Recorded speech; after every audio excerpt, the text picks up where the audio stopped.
اعوذ باللہ من الشیطان الرجیم بسم اللہ الرحمن الرحیم اللہم صلی علی سیدنا و مولانا محمد وعلی آل سیدنا و مولانا محمد راحت قلوبنا و شفیع ذنوبنا و طبیب ظاہرنا و باطننا سیدنا محمد وعلی آلہ و اصحابہ و اولیاء امتہ اجمعین الی یوم الدین۔ تصوف قادری کے تمام ویورز کو میری طرف سے السلام علیکم ورحمۃ اللہ وبرکاتہ۔ آپ دیکھ رہے ہیں اپنا چینل تصوف قادری اور ہم ہیں آپ کے خادم، آپ کے نوکر، مرشد کریم کے در کے ادنا سے گدا ساجد علی قادری امیری۔ آج کا ہمارا موضوع سخن کہ کرامت اولیاء اللہ اور فقراء کی اصلی پہچان کیا ہے۔ ٹاپک کی طرف بڑھنے سے پہلے آپ سب سے انتہائی ادب سے گزارش کروں گا کہ اگر آپ اس چینل پر نئے ہیں تو اپنے اس چینل کو ضرور سبسکرائب کر لیں، بیل آئیکن پر کلک کر کے آل نوٹیفیکیشن پر کلک کرنا مت بھولیے گا۔ سامعین محترم، جیسا کہ ہم پہلی ویڈیو میں ذکر کر چکے ہیں کہ ولی کی تعریف کیا ہے۔ ولی کہتے ہیں دوست کو، یعنی دو دوست، دو ساتھی جو ایک دوسرے کے ساتھ ہوں، ایک دوسرے کے ہم راز ہوں، وہ ولی ہوتے ہیں۔ اور جب نسبت میں اللہ کا نام آ جائے تو پھر ہم کہیں گے ولی اللہ، یعنی اللہ کے ولی۔ سب سے پہلے تو ہمیں یہ جاننا ضروری ہے کہ اللہ کا ولی ہونے کے لیے کون سی شرائط ہیں۔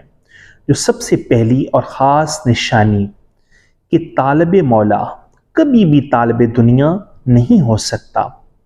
اس اللہ کے بندے کے ارد گرد دنیا آپ کو بہت کم ہی نظر آئے گی۔ اللہ کا ولی ہونے کے لیے بہت بڑے جبے یا بڑی داڑھی ہی ہو تو وہ اللہ کا ولی ہو نہیں۔ اللہ کریم کے نزدیک مقبولیت کے ضابطے جدا ہیں۔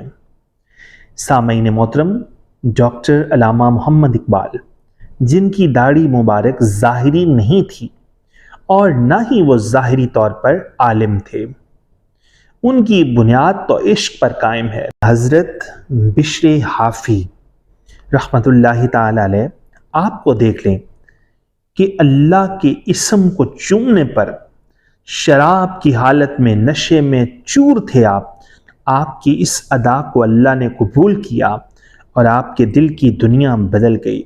اور پھر حضرت امام احمد بن حنبل جیسے عالم آپ کے پاس محبت الہی کی خیرات لینے کو جایا کرتے تھے۔ کسی نے پوچھا، حضرت آپ اتنے بڑے عالم ہو کر حضرت بشر حافی کے پاس کیوں جاتے ہیں؟ تو آپ نے جواب دیا، خدا کی عزت اور اس کے جاہ و جلال کی قسم ہے کہ جس رب کو میں مانتا ہوں، بشر حافی اس رب کو پہچانتا ہے۔ ثابت ہوا کہ وہ جسے چاہے اپنے قریب کر لے، لیکن جسے وہ اپنے قریب کر لیتا ہے اسے کسی اور سمت نہیں جانے دیتا۔ اس کے اندر سے دنیا کی طلب ختم ہو جاتی ہے، شہرت کی طلب ختم ہو جاتی ہے۔ وہ اس کی رضا پر چلتے ہوئے اپنے نفس کو اس کی راہ پر قربان کر دینے کا حوصلہ اور ہنر رکھتا ہے۔ سامعین محترم، دنیا اس کے پیچھے آتی ہے، وہ دنیا سے کتراتا ہے۔ اب آتے ہیں فقر کی طرف۔ سامعین محترم، فقر کی تعریف کے لیے اتنا ہی کافی ہے کہ میرے حضور آقائے دو جہاں سرور کونین تاجدار مدینہ صلی اللہ علیہ وآلہ وسلم نے فرمایا کہ فقر مجھ سے ہے اور فقر میرا فخر ہے۔ اور فقر کے امام سیدنا امام علی مقام سیدنا امام حسین علیہ السلام نے یہ ثابت کر دیا ہے کہ فقر ہے کیا۔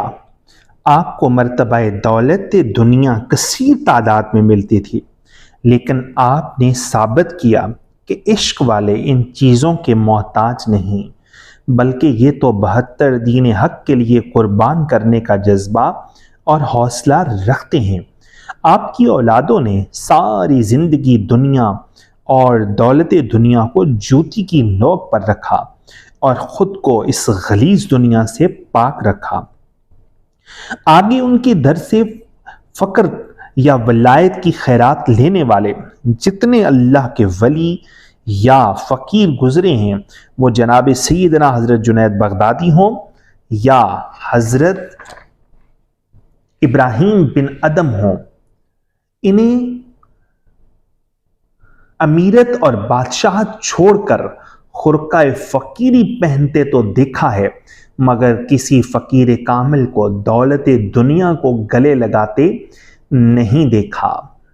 حضرت سخی سلطان باہو رحمت اللہ تعالی علیہ فرماتے ہیں کہ فقر اور دولت دنیا ایک جگہ پر اکٹھی نہیں رہ سکتی، یعنی اگر آپ نے کامل فقیر یا ولی اللہ کی پہچان کرنی ہو تو اس بات سے بھی کر سکتے ہیں کہ اگر ارد گرد دولت دنیا ضرورت دنیا سے زیادہ منڈلا رہی ہے اور ہمارے ٹہکے بادشاہوں والے ہیں تو یقیناً ہم یزید کے ساتھی تو ہو سکتے ہیں، پر اللہ کے ولی یا فقیر یا اللہ کے ساتھی نہیں ہو سکتے۔ سامعین محترم، حضرت سخی سلطان باہو رحمت اللہ تعالی علیہ ایک اور جگہ فرماتے ہیں کہ فقر کی بنیاد حب مولا ہے اور بدعت کی بنیاد حب دنیا، یعنی مال و دولت کی طلب اور حب بدعت کی جڑ ہمارے ساتھ ہو اور دعوے دار ہوں ہم ولی اللہ یا کلندر ہونے کے۔ ولی کی یا فقیر کی ایک اور اہم نشانی کہ وہ اپنی زبان سے بھی یہ بات نہیں کہے گا کہ میں اللہ کا ولی ہوں یا میرے پاس فقر کی دولت ہے، بلکہ اللہ مخلوق خدا کے دل میں اس اپنے بندے کی محبت کو ڈال دیتا ہے۔ لوگ خود تسلیم کرتے ہیں اور کہتے ہیں، اور وہ پھر بھی اپنی ذات کی نفی کو ہی ترجیح دیتا ہے۔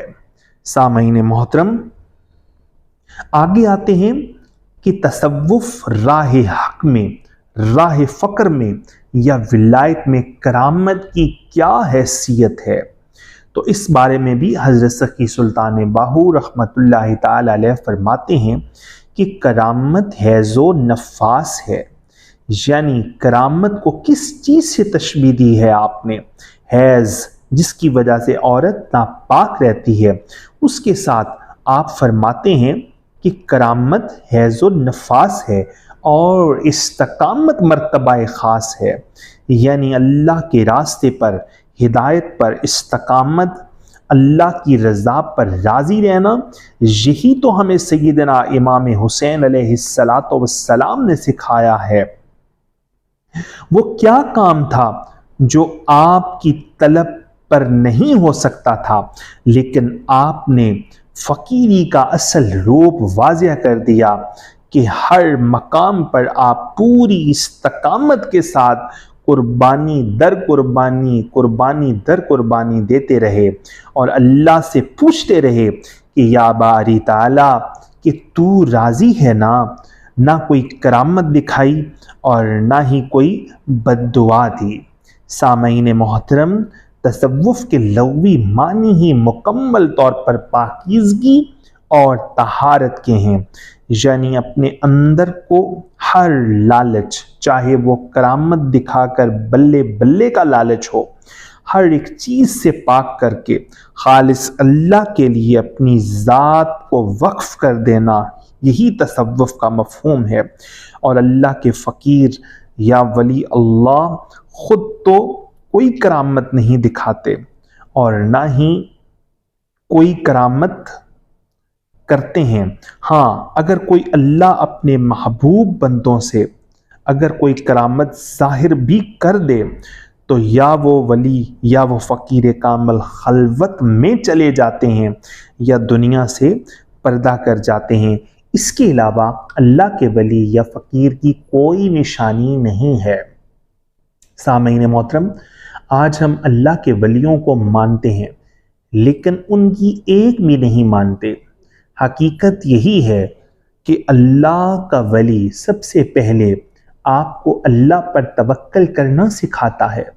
اگر ہم ان کی صفات کو مانیں اور ان کی صفات کو اپنانے کی کوشش کریں تو جو معاشرے میں بدامنی ہے وہ خود بخود ختم ہو جائے گی اور ہر انسان ہدایت پر ہوگا۔